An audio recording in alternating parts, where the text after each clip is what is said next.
see the Mavs and Pelicans both outside the top 10 in the West. That means they're not even in play-in game contention. Vince, which team do you think is more likely to get it together, make the playoffs, actually be in that final bracket?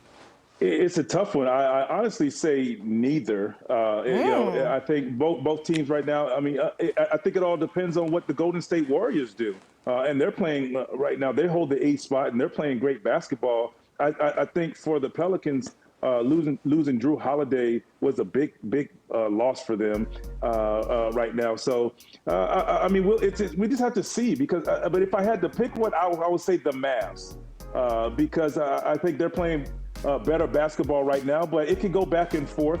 I think they're 10 and 11 in the standings, and we'll see what the second half brings because that's when it's money time, and these guys understand what it takes in the second half of the season. Luka's playing great basketball right now. They've been injured, but right now, I'll give it to the Mavs if you're twisting my arm to pick somebody.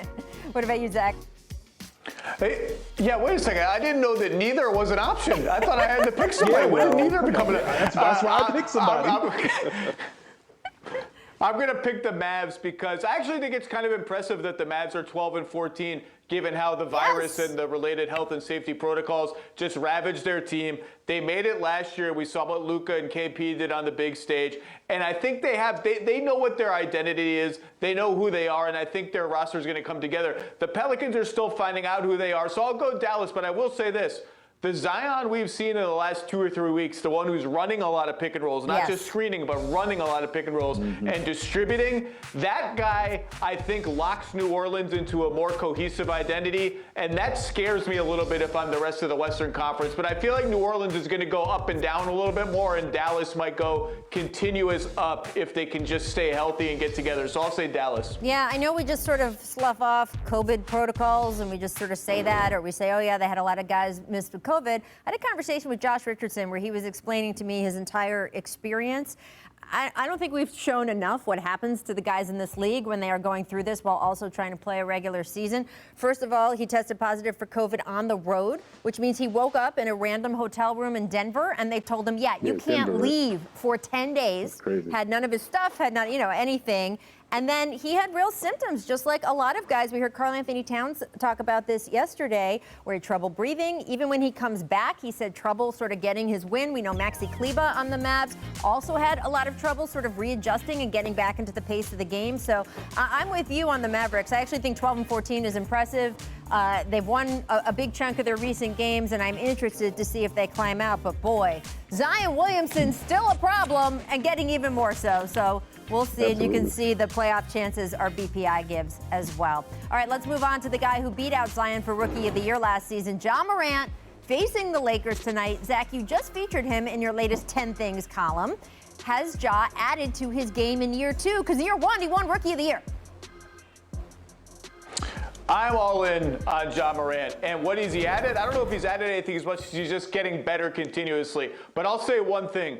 He's even a more sophisticated passer than he was last year. And my favorite thing about him is a guy that fast and that athletic, he could hunt points every single time down the floor. He could play full throttle all the time, get ahead of his teammates, outrace the game.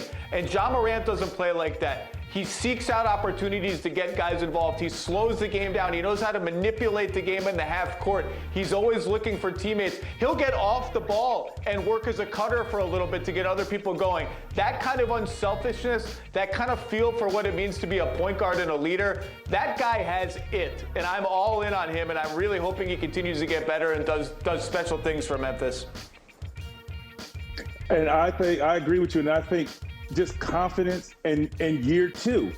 He has a season under his belt. He knows what to expect night in and night out. He understands what it feels like, what it takes to be prepared for teams to double team you. He knows what it takes when you're seeing double teams. Back-to-backs. You're playing 4 games in 5 nights or 4 games in 7 nights. All of this stuff is familiar to him now. So now you really get to see the true player, the real player, instead of them playing and guessing and trying to figure out what's going on. He's just comfortable and confident out there. And like you said, Zach, He's more efficient. He's unselfish. And what that's going to do is just going to have other players around the league, when they become free agents, wanting to play with him because of his unselfishness, even though he's a superstar. Vince, you know this is my favorite question to ask you, since you have played against literally everyone for the last 2 decades of the NBA. When Ja Morant came into the league last year and you were on the court with him for the first time, what did you notice about him at court level, so to speak? Well, outside of super athletic, right there, I knew he wanted to cross me over. I was like, nope, I'm going to foul you before you do that to me, one. That's why I looked at him and started laughing. I said, that's why he's laughing, because he knew he flopped. But anyway, I knew he was super athletic. And other than that, he's extremely comfortable and confident in his game. And as a rookie, he came in knowing, and he knew he belonged on that court. And that's what you can really see. It's not, and it wasn't cockiness. You know, sometimes you can come look at a guy and like, oh man, this guy is cocky. No, he was confident about who he is and knew he belonged. Thanks for watching ESPN on YouTube. For live streaming sports and premium content, subscribe to ESPN+.